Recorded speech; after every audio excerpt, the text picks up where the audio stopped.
السلام علیکم ورحمت الله وبرکاتو. تر حمد صلات او سلام وروسته په ګران هیواد کې مو د کمونیزم تاریخي ریښې بیرونی هیوادونو ته د شاه امان الله خان سفر په 1928 میلادي کال له خپل هیواده په یو اوږده سفر اوت د خپل میرمن ملکې سوریا په شمول ډېر لوی دولتي پلاوی او درباریان ورسره مل وو چې د افغان ولس له بودیجې څخه ډېر لګښت پرې ترسره شو. لومړی هند، فرانسې، المان، انګلستان، اتحاد جماهیر شوروي او د بیرته ستنېدو په مهال یې له ترکیې، ایران او مصر څخه لیدنه وکړه. د ازهر علما د ده د استقبال لپاره راوتلي وو، مګر کله چې د ده د میرمن د بربنډتوب او لوستوب څخه خبر شول خپلو ځایونو ته بیرته ستانه شول. خو اتحاد جماهیر شوروي ته په رسېدو د شوروي استخباراتو وظیفه درلوده چې ده ته د خوښۍ ټول امکانات برابر کړي. د دوی د خدمت لپاره یو ایراني الاصله شخص د اشپز په عنوان وټاکه. هغه په حقیقت کې د KGB جاسوس و. یو ورځ امان الله خان له خپلې میرمن سره د زړه خواله کول. امان الله خان خپلې میرمن ته څرګنده کړه له یوې خوا زموږ له انګریزانو سره دښمني ده، له بل لوري به اتحاد جماهیر شوروي د انګریزانو له ویرې مناسبه مرسته ونه کړي، له بلې خوا یو موټی او پرمختللی په ځان بسیا افغانستان به د روسانو دپاره د زغملو ول نه وي چې بیا به د مرکزي اسیا د مجاهدینو په ملاتړ لاس پورې کړي. دغه ټول راپور همدغه اشپز جاسوس د شوروي مشر جوزف ستالین ته ورسولو. شاه امان الله خان د 9 میاشتني اوږده سفر څخه په 1928 میلادي کال په مني کې د هرات ولایت ته او له هغه ځایه کابل ته راستون سه. د اروپا د اوږده سفر څخه وروسته پاچا بدل سوی د لیبرالي او سیکولاریستي افکارو څښتن ګرځېدلی و. دا ځکه چې میرمنې سوریا د شام په مسیحي امریکایي کالجونو کې درس لوسته و. استشراقي او سیکولاریستي لیبرالي افکار یې درلودل. تر راستنېده 2 میاشتې وروسته د سپتمبر په میاشت کې په پغمان کې د علماو، مشایخو او سیاستوالو د شورا د دایرولو امر صادر کړ او د کابل د ښاریانو څخه د لاندې چارو د عملي کولو غوښتنه وکړه او په عامو لارو کې دغه اوامر راوځړول.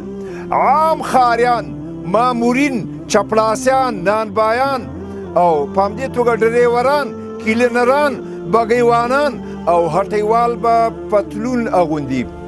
دویم، ښځینه به په ښکار کې په ګرځېدو څادري نه په سر کوي او خپل مخ به لوسوي. دریم، په دفترونو کې به په مختلط ډول ښځینه او نارینه په ګډ لاس کار پورې کوي.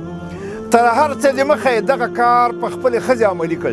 د پغمان د شورا په لویه جرګه کې ورڅخه ټیکری لرې کړ او په اروپایي لباس کې خپله میرمن را څرګنده کړه او اعلان یې وکړ چې پوځي صاحب منصبان او ملکي مامورین به رسمي مجالسو ته خپلې ښځې سرتورې راولي. د کابل په ښار کې د موسیقي د زده کړې او نڅا مرکز پرانیست. ځوانې او ځوانۍ ته نږدې جنکۍ له محارمو پرته ترکیې او اروپایي دولتونو ته واستولې. اعلان یې وکړ چې له کومو علماو سره د دیوبند د مدرسې د فراغت سند وي په حکومتي مدارسو کې د تدریس او امامتۍ او خطابت حق نه لري او په ډاګه یې څرګنده کړه چې دیني عالمان د انګریزانو ایجنټان او نوکران دي. په فوزي او ملکي مامورینو یې لازم او ګرځوله چې د خپلو ګیرو په خریلو به لاس پورې کوي. دا چې دیني عالمان د افغان ولس په زړونو کې ځای لري، په رسمي عامو غونډو کې د دې توهین او سپکاوی او د دې ګیرو پورې خندا کول د ملک امان الله شهرت ته سخت زیان ورسو.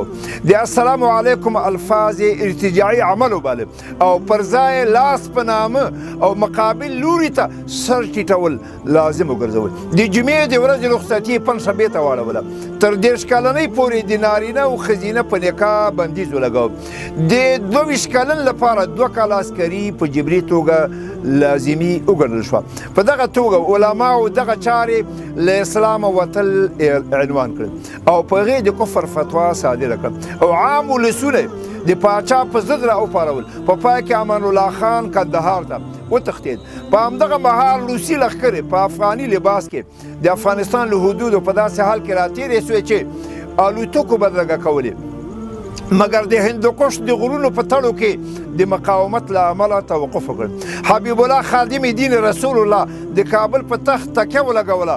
امان الله خان په کندهار کې خپل ملګري راټول کړل او ته غزني پورې راورسېد، مګر د شکست سره مخامخ شو. په پای کې د خپلو ملګرو سره کویټې ته او بیا بلوچستان ته راغی. له هغه ځایه نوي ډیلي او بیا ایټالیا ته ورسېد. د ژوند په وروستیو شېبو کې ډېر ارماني او ډېر خفه او ډېر نادم او پښیمانو او په ایټالیا کې عمل. والسلام علیکم ورحمة الله وبرکاته.